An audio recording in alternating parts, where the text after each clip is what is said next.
সাভারে উৎসব মুখর পরিবেশে অনুষ্ঠিত হয়েছে বাংলাদেশ স্কাউটসের ৬৮তম ঝোটা, ২৯তম ঝোটি ও ডে ক্যাম্প মহাতাবু জলসা অনুষ্ঠিত।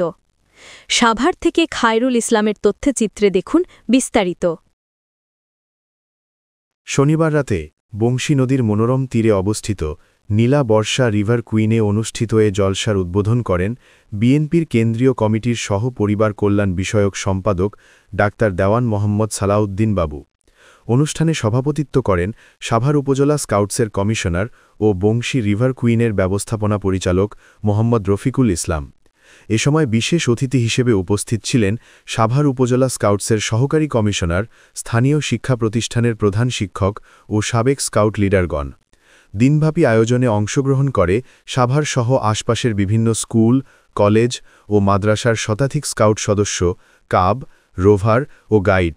তারা দিনব্যাপী অংশ নেয় স্কাউট কার্যক্রম, সাংস্কৃতিক প্রতিযোগিতা, দলীয় উপস্থাপনা ও প্রযুক্তি নির্ভর যোগাযোগ প্রশিক্ষণে।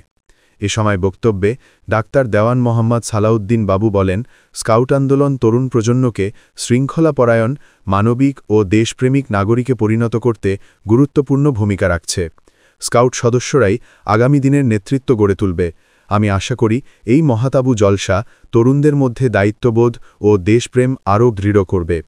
দিনব্যাপী এই মহাতাবু জলসা সাভার অঞ্চলের তরুণ প্রজন্মের মাঝে স্কাউট আদর্শ ছড়িয়ে দিতে নতুন উদ্দীপনা সৃষ্টি করেছে। আমি যখন 96-এর সংসদ সদস্য ছিলাম, 2001-এ দ্বিতীয়বার সংসদ সদস্য ছিলাম, তখন এই স্কাউটের বিভিন্ন অনুষ্ঠানে দাওয়াত পেতাম, যেতাম। এই 15-16-17 বছর তো কোথাও যেতে পারি নাই, নিজেরাই জীবন বাঁচাও পালিয়ে ছিলাম। অনেক বছর পরে আবার এরকম একটি অনুষ্ঠানে এসে সেই পুরানো স্মৃতি সব মনে পড়ছে, যদিও সেই সব কথা আজকে আর বলতে যাচ্ছি না। যেমন তাবু জলসা যে পর্বে আমরা আজকে এখানে অংশগ্রহণ করার জন্য এসেছি, যে অনুষ্ঠানটা শুরু হয়েছে সকাল 9টা থেকে, নানা রকম কর্মকাণ্ড হয়েছে। তোমরা আন্তরিকতার সাথে এখানে তোমরা এসেছো, অংশগ্রহণ করেছো।